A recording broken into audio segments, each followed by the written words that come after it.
La base pour moi de la musique, c'est transmettre une émotion. Alors ça peut être plein de styles d'émotions différentes, hein. Ça peut être de la douceur, de la violence, jouer justement sur ces différents registres. Priscille, Franck, bonjour. Bonjour. Vous formez le duo Mona Kazoo et merci d'avoir accepté notre invitation sur le plateau d'Hashtag Studio 3. Alors, votre musique n'est peut-être pas facile à résumer en un seul mot. Rock, certes, mais c'est assez réducteur quand même. Oui, c'est vrai que c'est pas simple de donner un style particulier. Nous, on parle de rock alternatif parce que c'est large, mais rock indé, voilà, ou rock indé, il y a un côté dark, un côté post-wave. On aime bien essayer des choses, essayer des sonorités un peu différentes, des structures de morceaux aussi qui sont un peu étranges, des choses comme ça. Donc on essaie sans vouloir faire absolument original, mais on essaie des choses en fait. Et quand ça nous plaît, on le garde, quoi. Puis voilà. C'est vrai qu'on se nourrit aussi de beaucoup de musiques différentes, hein. On écoute beaucoup de musique, on va voir beaucoup de concerts et tout ça, ça nous aide à créer notre propre style, notre propre musique. Alors vous avez lancé le mot tout à l'heure, dark. C'est vrai que quand on écoute aussi bien votre musique que vous composez à deux ou les paroles que vous signez, Priscille, eh bien on est quand même plutôt côté obscur de la force quand même, hein. Pourquoi ? Oui. C'est quelque chose qui nous a toujours intéressés, hein, dans la musique. Le côté dark, le côté sombre, c'est pas une obligation, mais c'est peut-être ce qui nous ressemble aussi un peu. Ouais, c'est un peu une tendance naturelle. Alors que quand on vous voit en dehors, non, vous êtes tout à fait souriant, mais rien à voir. Oui, mais dans votre expression artistique, musicale, c'est ce qui ressort en fait. Oui, c'est ça. C'est déjà parce je pense qu'on aime beaucoup plus les musiques un peu pas trop festives en fait. donc du coup forcément voilà, on a aussi l'envie de, c'est même pas une envie en fait, c'est ce qui ressort spontanément quand on compose et c'est ce qui vient naturellement.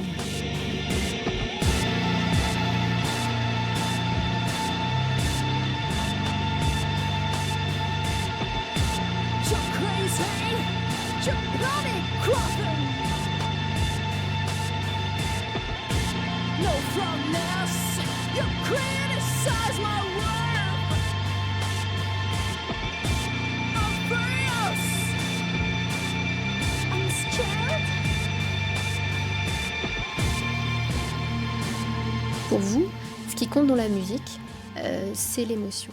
Oui, c'est la base pour moi de la musique, c'est transmettre une émotion. Alors ça peut être plein de styles d'émotions différentes, hein. Ça peut être de la douceur, de la violence, jouer justement sur ces différents registres. Et c'est ce qui est le plus important pour moi. Après, la technique, effectivement, c'est bien, c'est important, mais l'émotion, c'est vraiment la base de la musique. Et la création d'ambiance aussi. C'est vrai qu'on part plus sur des atmosphères, des ambiances, etc. Alors parfois, c'est des atmosphères qui sont un peu tendues, parfois d'autres sont plus posée, plus rêveuse. Voilà, plus rêveuse, etc. Et vous l'avez dit aussi, vous êtes capable de faire des kilomètres pour aller voir un concert. Vous êtes des vrais mélomanes. Et ça infuse, ça diffuse dans votre musique. Je pense que ça doit se ressentir un peu dans notre musique, mais c'est vrai que c'est une passion chez nous, hein, la musique. Donc c'est vrai que ça ne nous fait pas peur de traverser la France pour voir un groupe, un festival, un groupe qui nous tient à cœur, parce qu'on a besoin aussi, c'est un peu comme une drogue, hein, la musique, hein, on a besoin de ressentir ce que les autres artistes peuvent nous apporter. Donc voilà, quoi, c'est notre drogue. C'est vraiment notre typiquement drogue, c'est notre drogue. C'est-à-dire, non, mais oui. Drogue douce rien ou dure, hein. Ça peut être dur, on peut voir un concert et ça nous plaît tellement qu'on va faire plusieurs dates dans la tournée pour être en osmose avec l'artiste sur cette tournée-là, ça nous arrive. Et en quoi c'est important comme ça de se nourrir d'autres créateurs en fait Parce que j'ai l'impression qu'après, ça a des répercussions sur ce que vous faites vous-même. Le fait de voir beaucoup d'artistes différents, ça, oui, ça nourrit notre imaginaire nourrit. sans vraiment qu'on fasse attention d'ailleurs à ça. Et après, c'est ce qui ressort de tout ce qu'on a absorbé, hein, de tout ce que les autres ont bien voulu nous donner sur scène.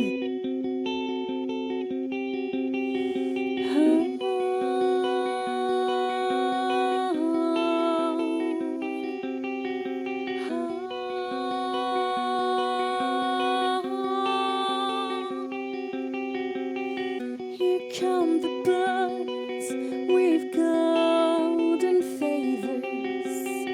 Here come the birds, they come for me with their beaks and pointed claws.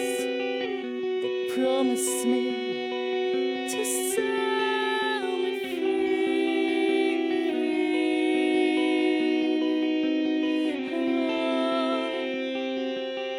Alors moi, ce qui m'a frappé aussi quand j'ai écouté vos morceaux, c'est votre voix, Priscille. Elle a parfois des accents de Kate Bush ou de Cat Power. Enfin, bon, ça vous agace qu'on vous compare ou c'est quand même des belles références? C'est gentil, c'est très flatteur. Hein, je sais pas. Mais c'est vrai que Aimez vous avez ça une façon très singulière et très particulière de chanter. Et je crois que c'est une passion qui vous a tenaillé dès l'enfance, en fait. Hein. Ouais, ouais. C'est vrai que le chant, c'est une façon pour moi de m'exprimer. Et je l'ai vraiment expérimenté depuis toute petite. De jouer avec ma voix, de la faire vibrer dans des salles vides ou ce genre de choses-là.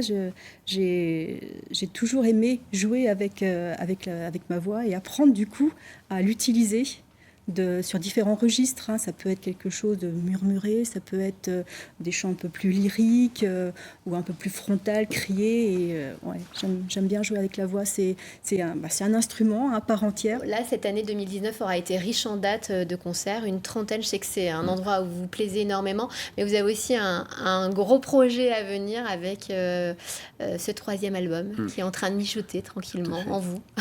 C'est ça. Quelle sera l'idée directrice, vous pensez?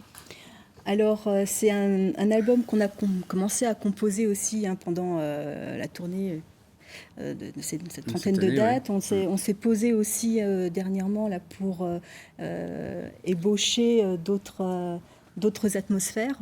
Et l'idée, c'est effectivement de pouvoir sortir un album courant 2020. Ouais, après au niveau de l'ambiance, on reste de toute façon dans des choses pas vraiment définissables puisqu'on a des morceaux avec des ambiances très différentes. Donc, et du coup, il y aura des choses très très très très calmes, calmes ou d'autres un peu plus rythmées, voilà, plus rythmées, plus lourdes. C'est assez voilà. Pour l'instant. Donc il faudra vous suivre et se laisser un petit peu porter par ces différentes ambiances. Merci encore d'être venu sur notre plateau. Merci pour l'invitation en tout cas.